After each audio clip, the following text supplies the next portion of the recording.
Hello, good evening. How are you, all of you? Today we are discussing lesson number 10, PR, that is Public Relation, Planning and Prioritization.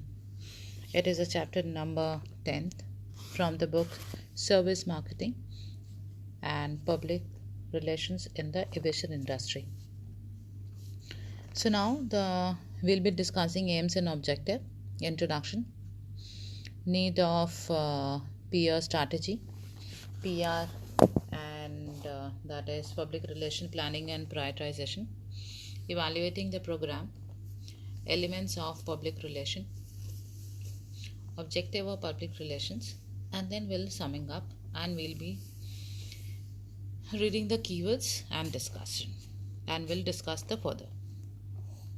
So now what are the aims and objective? After studying this lesson, we should be able to discuss the need of PR strategy, explain PR planning and prioritization, discuss about evaluating the program and elements of public relation, and discuss the objective of public relation.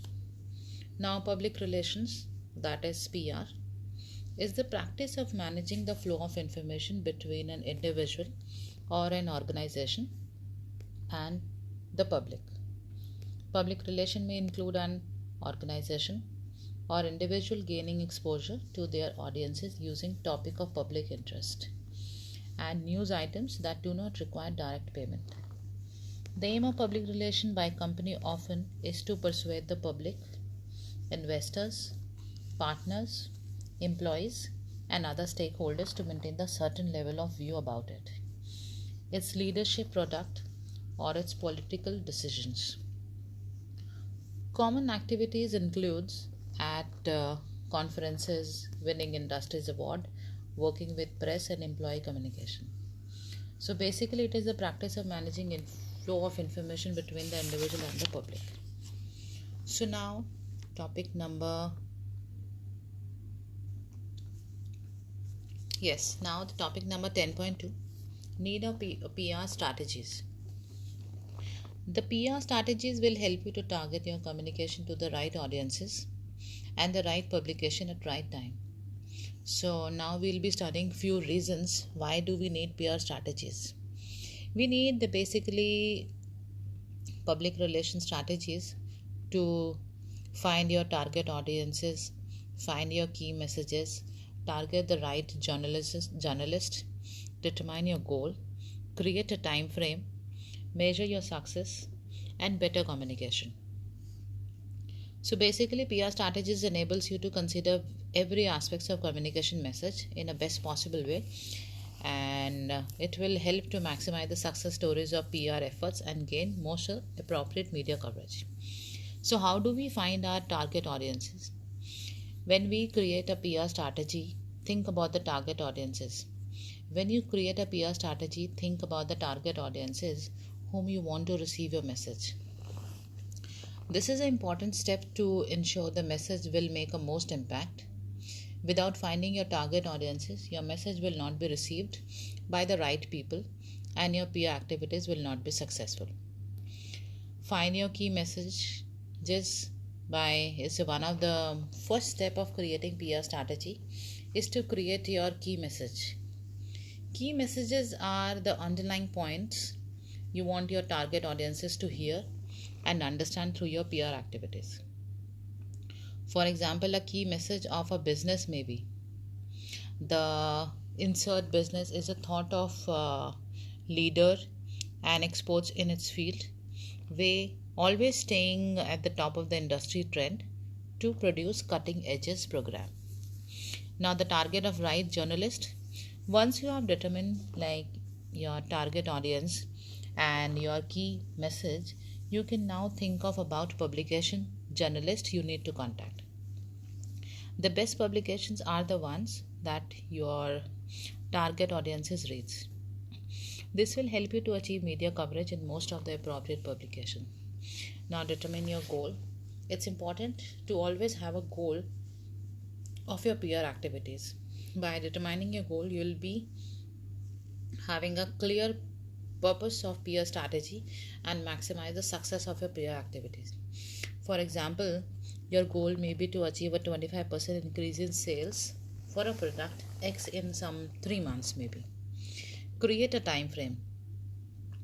By creating a goal, you can then plan out the steps to achieve its goal. The peer strategy will help you in establishing a time frame around these steps so you can achieve your goal in the set time frame. Measure your success.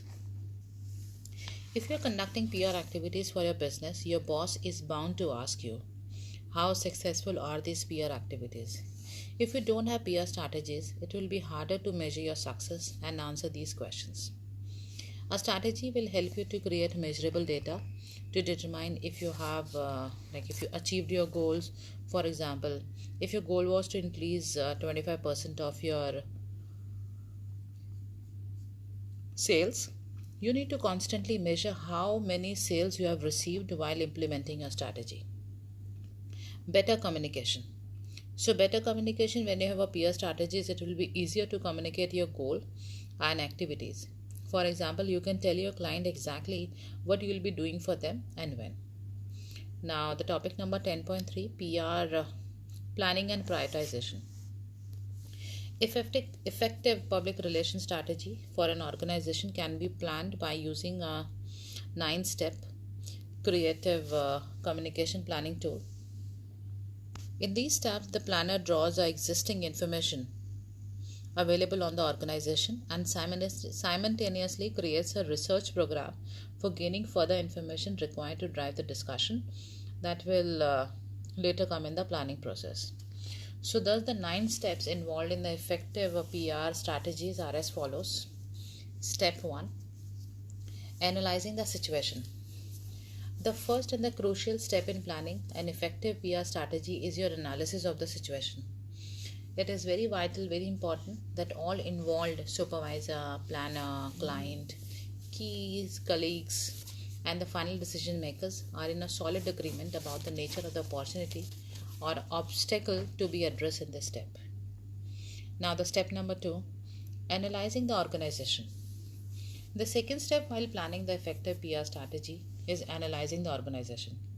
It involves a careful and a sincere look at the 3 aspects of the organization. That is the internal environment of the organization, that is mission, performance, or resources, like whichever organization talk about. Perception of the public about the reputation of the organization. And the organization external environment that comprises competitor and opponents as well as the supporter. Now the step number 3 is analyzing the publics. In this step, you need to recognize and analyze the key public of the organization that interact on the issue at hand. Strategic planning for the public relation delivers an objective technique for setting priorities among the several public, helping you select those important on the particular issue being dealt with. So basically, you're analyzing the public, that what does the public actually needs and what interaction you're supposed to do. Now establishing the goals and objectives. So this step is most crucial for the public relation and marketing communication strategies. It focuses on the ultimate position being sought for the organization and the product or the service. It helps you to develop a clear and specific measurable objective that can recognize the organization hoped for the impact of awareness. Now the step number 5 is formulating action and response strategy. This comprises of typologies of initiative and responses. At this stage, various alternatives are available with the organization. In this step, you consider what you might do in a various situation. Like if something happens, what you're supposed to do, what is going to be your backup, what is your plan B. Now the step number 6 is designing effective communication. It is a step where your decision should be about the message is taken.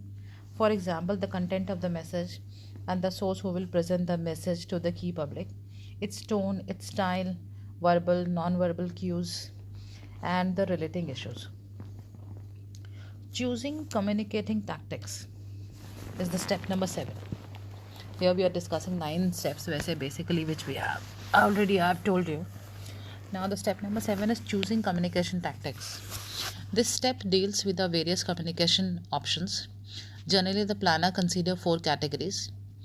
4 categories are opportunities of personal involvement and face-to-face communication, organization media, which is called as a controlled media, news media, which is called as uncontrolled media, advertising and promotional media, another form of controlled media. While all these tools are used by organization, but not every tool is appropriate for each issue. So as per the issue, we discuss what exactly, which kind of tool we should use for the PR. Implementing a strategic plan. Implementing a strategic plan is the step that budget and schedules are prepared, and the preparation for implementation of communication program is done. It turns the raw ingredient identified in the previous step into the recipe of the successful public relation and marketing communication. Step number 9, evaluating the strategic plan. This is the last step of planning phase of an effective PR strategy. In this step, specific method of measuring the effectiveness of each recommended tactics in a meeting is stated objectives is indicated. Means it is the step that planning phase, last step in the planning phase of an effective PR strategy. In this steps, specified method of measuring effectiveness of each recommended tactic in the meeting stated objective is indicated, like what exactly specific method we should use, what tactic we should use for the effectiveness of the objective. Here the evaluating research and deals of evaluation and assessment, allowing you to determine the degree of which stated objective have been met, therefore to modify or continue the communication activity. So we are evaluating that what plan we have finalized, whether it is effective, whether we should use it. So now let's check our progress. It says dash are the underlying points you want your target audience to hear and understand through your PR activities. It is a key messages. Key messages are the underlying point that you want your target audiences to hear and understand through your PR activities. A dash enables you to consider every aspect of communicating a message in the best possible way. A PR strategy. So your PR strategy enables you to consider every aspect of communicating message in the best possible way.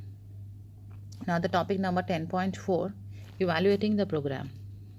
Evaluating the program, as the public relation program addresses the wide range of audiences, we can evaluate the public relation program on the basis of type of audiences they address.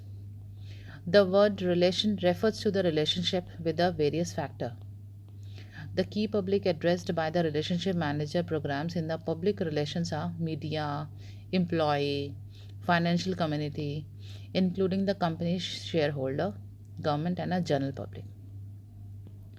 So basically now we are discussing one by one media relation, employee relation, financial relation, corporate relations, what kind of relations we develop.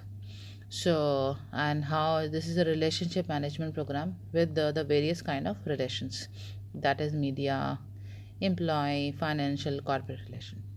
So firstly we are discussing media relation. The media relation focuses on developing a media contacts, that is knowing who in the media is interested in the organization story.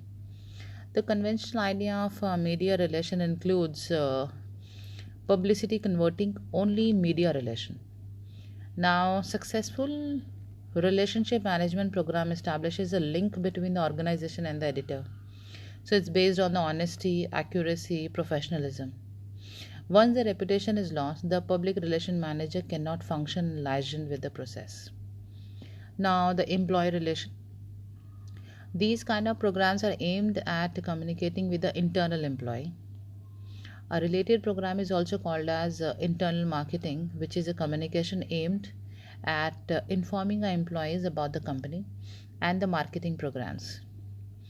This also helps in winning the support of employees at the time of crisis so that the employees can stay put with the company.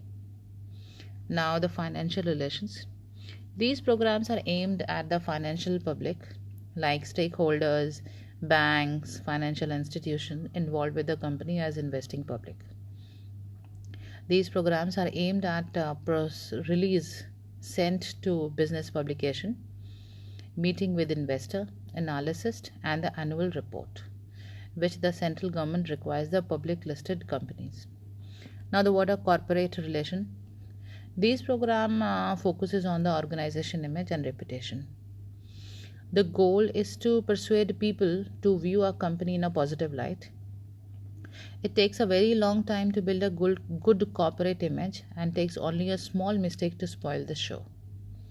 The corporate image is a fragile commodity. The goal of reputation management is to strengthen the trust of stakeholder on the organization. The public affairs takes a corporate communication with the government and with the public on issue related to government and regulation. Lobbying is also another form of public affair. So now we are going on a topic number 10.5, element of public relation. So various element of good public relation comprises human relation, empathy, persuasion, dialogue and communication. So what is human relation? So we cannot none of us, like we are talking about the humans, we cannot work in vacuum. Human relation is all about getting well along with the internal and the external public. It's like getting well informed, getting connected with the internal and the external public. Every individual in the organization deals with some or other individual within the organization, and they are to be aware about others and must show interest within each other. Every person working in an organization has a human element present in them. Every human being is unique in some way or other. Generalization about humanities are the subject automatically of all sorts of qualification and expectation. The personality of human being is extremely complex and is a combination of many qualities. Human relations are often mixed up with the psychometry, which takes account of the science of measuring individual or the group behavior, human engineering or management discipline. Human relation deals the attitude or the feeling of a person as they interact with each other. Each person is supposed to be aware about others and should take a serious interest into each other's official and personal progress. The basis of human relation should not be ignored in public relation. There are three basic needs of individual. They are man's sense of dignity, the belief that he has a basic human right that others need to respect, and the sense of security, the need of human recognizing and appreciation of what another has done or achieved. Now, the second is empathy. Empathy is the feeling toward each other is called empathy, and individual feeling sorry for him is sympathy. So empathy can be considered as a primary essential for satisfying experience in relationship where the certain degree of depth of understanding is expected. It is an imaginative projection of one's own perception in another viewing here. It's a great need of empathy in operation of public relation. Empathy and sympathy are quite different from each other. Empathy contributes to the public relation manager's success in a different way, and the empathy, the psychological attitude taken a person, is that of being with another on an equal footing. So empathy is present in daily communication of the manager of public relation, which promotes quality of understanding, and empathetic understanding can be expressed verbally as well as non-verbally. So when an empathetic level of understanding is attained, the person has a sense of emotional satisfaction and has been understood that has been understood. So there is no judgment involved in empathy. So now what is persuasion? Persuasion is a form of interaction between the individual and between the group. So force and persuasion. Now we'll be reading about persuasion in the next video. This time I'm summing up it here only, and let's read further chapter in the second video. Thank you. Take care.